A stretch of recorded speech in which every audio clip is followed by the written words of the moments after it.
G'day, Troy here from FM Scout. In today's video, I'll show you how I go about building a tactic to fit my team and my tactical philosophy. But before I get started, I'd just like to invite you all over to my personal channel, FM Live, where I have a few tips and tricks videos and also a Charlton Let's Play series coming up. So as you can see, I've just loaded up my save with Charlton and I've actually just started. So I'm just about to build a tactic for the season. So the first thing I do when I start up a new save is have a look at the players I've got at my disposal. And what I normally do is I will sort them by their ability. What I generally do is I'll pick out any player with a 3.5 star rating or better, and then I'll place them in their best possible position. On a side note, if you're playing in the lower leagues, I wouldn't take too much notice of the star ratings, as your coaching staff's judging player ability attributes are probably poor at best. So according to the staff, this is my best player here, Lookman, and he is a left winger and he can play as an inside forward and a winger. So I'm having a look at these guys' attributes because they're going to be the players that I'm going to build this tactic around. So for Lookman here, as we can see, he's got some good pace, naturally fits, and stamina at 12 is okay. He's not very strong, however, he's not very big. His jumping reach is pretty poor. So that's what we know from the physical side. We'll have a look at his mentals. He is fairly young, he's 18 years of age, but he has a decent composure at 14. He's got a bit of flair, he's pretty decent off the ball, but other than that, he's not the best. When we look over to his technicals, he's a good dribble of the ball, he can finish as well. Decent first touch for this level and good technique. However, in the technical, his passing lets him down and he's crossing. So because he's put down there as a winger, his crossing is only 9 and his passing is a 9 as well. I really can't see this guy as a winger unless I retrain him. Once again, 18-year-old, I can retrain him and get him up to that standard. But at the moment, I think I'm going to employ him as an inside forward on the left-hand side. Okay, the next best player is Declan Rudd. And look, he's a goalkeeper. I'm not going to play him striker. We don't have to look at him. We'll just stick him in the goals. We know he's going to do a good job. Very decent goalkeeper for this level as well. The next guy we'll have a look at, well, I won't have a look at, is Ahmed Kashi. He's actually injured for 6 to 7 months. So I'm not even going to build this tactic, especially early on. I'm not going to build a tactic around this player because he's out for so long. And I've pretty much just written him off for the whole year. The next guy is Patrick Bauer, and look, I'm not going to write him off. He's only injured for 2 to 4 weeks, so let's have a look at him. Okay, for Bauer there, he has some decent attributes, 15 heading, jumping reach at 16 as well, so he's rock solid at the back. He's a very tall player. He's only 23, a bit of development there. He's pulled down as a defensive centre-back. I would probably never play with a defensive centre-back. Main reason is all they do, they're set in their player instructions to boot the ball up the field. And that's something, when I move into the tactic and the play instructions, that's something I really do not want to do. And to be honest, I mean, his passing is at 11, his vision is at 8. I mean, he's not going to be a ball-playing defender, but I do see him as a central defender. Okay, the next guy I'll have a look at is Jordan Boutica Jordan. We'll have a look at Jordan. So he is put down as a wing. He can play actually on both wings as probably an inside forward or winger, but his finishing is only 8. His composure is terrible at 8 as well. So he's going to be a winger. He's very good at dribbling. He's very pacey. Decent crossing at 11. That does need to be improved, but his technique is very high as well. Very, very flourish kind of player at 17. But other than those core attributes, he's not very good. All his mental attributes and his technical attributes, they don't go hand in hand with being a winger, are pretty poor. So that's why I'm just going to stick him as a winger, just get him to do his job, go up and down the field, cross the ball, dribble it at the defense. He's got the speed, and I think he can be a decent player if you just keep it simple with him. So I won't go through the rest of the squad because I'm pretty sure you get my point from now. The next step is sorting by position and actually finding out what kind of depth you've got in each position. So basically what I'm looking for, when I'm looking at the positions and seeing what kind of depth I have I got cover in the right back, left back roles? Sometimes you go to a club and they don't really have any left backs or right backs because they play with 3 central midfielders and they just don't feel the need to get those players in. So with this club, I can see that they've got, that decent kind of cover. They've got a fair few centre defenders. They've got a lot of centre midfielders or players that can play in the centre midfield role. A couple of wingers there, so not too many strikers.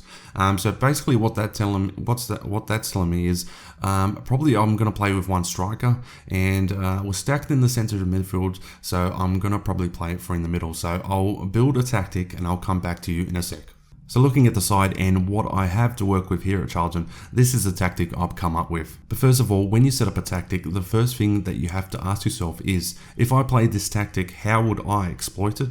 And are there any holes in the formation? So the formation for mine is pretty balanced. I do have a flat four at the back with two wing backs. They're both on defense. I don't want them getting too far forward. I want a pretty structured kind of formation. But what these two wing backs will do, they'll get up to about here, cross the ball in. If they overstep past the wingers, then I haven't done my job.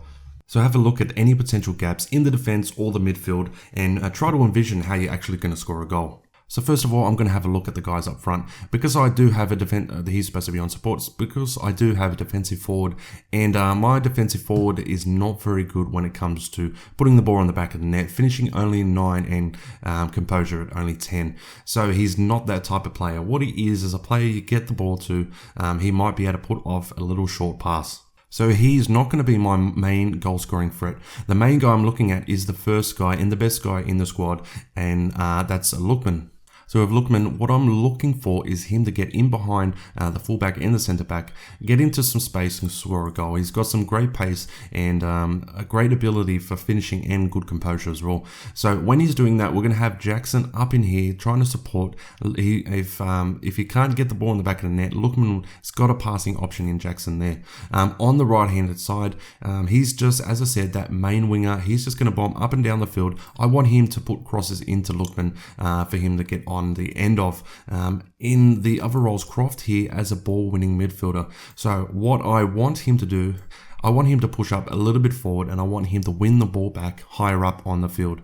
So if he can win the ball back higher up on the field, he's got some short, simple passes. He can play back. He's got the winger there. He's got the defensive forward who's normally going to play with his back to the goal, and he's got Lookman on the side. Pretty decent with his passing to Croft. And then I've got a deep lying playmaker. So he's going to sit right where he is. He's going to sit in here. He's going to help out in defense. He's on the defensive duty, and that's going to plug up most of the holes there. I do have, however, holes down the side. What I want these wing backs to do is kind of fill those holes and fill the void. If players are coming at them, I want them to close them down. But when they're in the final third, I want them to defend. The defensive third, I want them to defend. I want them to hold solid. So in the defense, like I said, I want that rock solid. These wing backs, if they push up a little bit, they are on defend duty, so they're going to get back. We've got 3 in the midfield there, so we won't be, or we shouldn't be outrun in the midfield. The ball-winning midfielder is only one that's probably going to leave holes. He's going to be tracking back. He's going to be moving all over the place, trying to close down. You do have to watch and really take a closer look at the ball-winning midfielder. He has to have the right attributes. And when I say the right attributes, this is what I kind of look for. I look for a high work rate. I look for good bravery, determination I want high as well, stamina. He has to be able to run all day. However, this guy here doesn't have the pace probably that I want, but I can kind of get away with that because I've got a lot going elsewhere. Tackling at 14 and aggression. Aggression, you don't want to be too high because if the player's aggressive, and then he's going to get carded a lot. Okay, so for my team instructions and how I want to play in general, what I'm looking for is a high pressing game. I want to be solid at the back, and I want that midfield team to really control the ball and pick out the right passes. So for the team mentality itself, I've chosen control. Some decent passes in the team. They've all got some decent first touch as well. Technique is okay. So that's why I want my team to control the ball, put it up the field with some shorter, sharp passes. I want those passes to be quick, however, but I want to move the ball around a lot. For team shape, I've decided to go structured. I've been using structured for a while now, and I feel it gets probably the best out of players, especially if they're not very good. So the players I've got, yeah, they're very good for the league, but all in all, they're not the best. So the defenders are defenders, the wingers are wingers, the centre midfielders. You probably guessed it, are centre midfielders. So I want a structure mentality. I want them to play what they're supposed to play. I want them to be fullbacks. I want them to be wingers. Next one is tempo. I want that to be high. As I said, short, sharp passes. I want it to be quick. I want to get the ball in the back of the net. I want a lot of opportunities. So that's why I've gone for a higher tempo. The width, I've chosen to go fairly narrow. Main reason for this is I've got Lookman and I want to exploit him. So I'm actually asking him to stay narrow, and I want to get the ball to him, but I don't want him to be lost out on the wing. Okay, our defensive line, I've opted to go slightly deeper. Main reason is my 2 centre backs, they're not old, but they're pretty slow. So if the ball goes over the top, I want them to still have time to turn around and chase the ball down. Closing down I haven't touched, but I do want to prevent short goalkeeper distribution. We've got the defensive forward up front, so that was a given really. Build up, I want to play out of defense because I want the shorter passing. If I take that off, you see the slider will go up a little bit. So what that's telling me is it's going to push it even shorter. I want the centre backs, I don't want them to waste possession. I want them to recycle it to the midfielders, the guys that have got a little bit more technique, a little bit more about them with the ball at their feet. Other than that, that's pretty much it. The attacking instructions and dribbling and freedom, creative freedom and freedom of movement.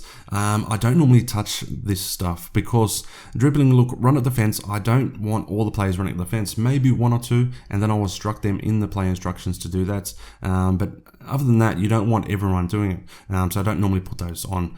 Hit early cross, sometimes I'll put that on during the match or work the ball in the box. I'll play it ear by ear. That will come each match. Throughout the match, I'll change that up.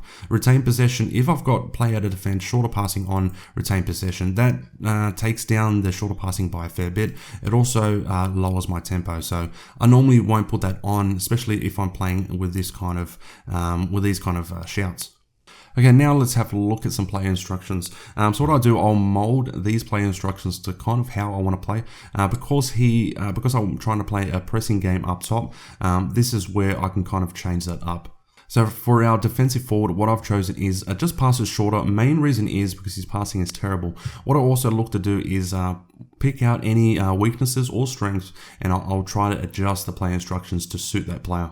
So I want him to hold up the ball. As I said, he's not the best on the ball. So his striking ability, so his finishing and composure is pretty terrible. So I want him just to hold up the ball and look for a pass rather than the shot. Next guy is Lookman. As I said before, I want him to sit a little bit narrower, out on the wings and up top. As I said, I want to close down much more. Fewer risky passes. Main reason his passing is not the best. His vision is pretty poor as well. So I really want him to get on the end of the ball up top. I want him to score goals. Next guy out wide, what I want him to do is shoot less often. A lot of times you'll see wingers that are not very good at shooting, especially this guy finishing at 8. I don't want him to shoot. So what I've done, just shoot less often. What I want him to do is cross from deep. So when he's in this position and I've got Lookman, he's a little bit more advanced and he's coming in. What I want is use his speed. I want him to get on the end of the ball. I've also asked him to cross and aim for the far post. So that will put Lookman right into play. Okay, with Jackson there on the central midfielder role, I want him to dribble less because his dribbling is pretty poor, and I want him to hold position. If he's going to look to get a little bit more forward, he's going to get in the road of Lookman, and they're just going to be the same player. They're going to morph into each other, which that is not what I want to see. I want to create gaps. I want to create triangles. So we want him to hold kind of this position as Lookman gets forward. Next one is my deep laying playmaker, and because he is probably going to be the main player picking the passes out with good first touch, his passing is probably the best in the side, good technique, he's got some decent vision as well. So I've just put on the instructions of more risky passes. I want the ball coming to him from the central defenders. I want him, as I said, higher tempo, so I want him to put the ball where it needs to go. The ball-winning midfielder is going to be vital to the save and the success for my series, I think. What I want him to do is get further forward. So I want him to close down in this kind of area whenever possible. That's why I've put him on there. Get further forward. Sometimes for a midfielder, you don't want to see that because they don't track back. However, this guy has high work rate. Teamwork is very good as well. Determination is very high. So I know he's going to get up and down the field with that stamina as well and the fitness. I know he's going to get up and down the field all day long and all year long as well. Okay, the wing backs, they're both on the same instructions. All I've got them for cross more often. When they get up here, they're already on the instruction to actually cross it from deep. So I just want them to cross more often. I don't want them to shoot. I don't want them to mess around with the ball. Just get the ball in the box and everything else will work out, hopefully. Their crossing for both of them is okay, 11 and a 10. The central defenders are both on the same instructions as well. They've just got pass shorter on. Their passing is okay, 12 and 11 for a central defender at this level. Pretty pleased with that, but they're on passes shorter. I just want them to get the ball to the midfield, get it into the deep lying playmaker, hopefully, and then he can pick the right pass to get it forward. The next one is the goalkeeper, and oftenly it's left out and just left to its own devices.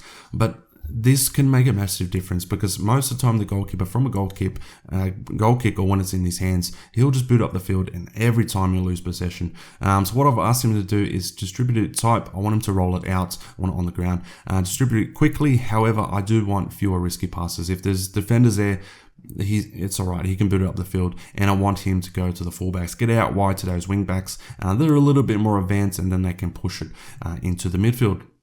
Alright guys, I'll leave it there. Hopefully you've liked the video. If you have, please leave a like on the video. Subscribe to the channel as well, and go over to my channel, FM Life, subscribe to there, and then you can see the rest of this series. Hopefully I've explained the tactic out, and you guys understand kind of what's going through my head when I'm building a tactic. It's hard because this kind of took me about an hour, and it's hard to kind of narrow it down and explain exactly what I'm thinking at the time, because sometimes I actually just forget. And there are a lot of different things that go towards making a tactic work and why it doesn't work. But when you do set up a tactic, end notes here, when you do set up a tactic, you have to look at the players you've got at your disposal. I've never been a kind of guy that just drags a tactic from that someone else has done, put it into my save, and expected success. I've never actually downloaded a tactic, to be honest. Alright guys, that's enough for me. I'll leave it there, and I'll see you next time.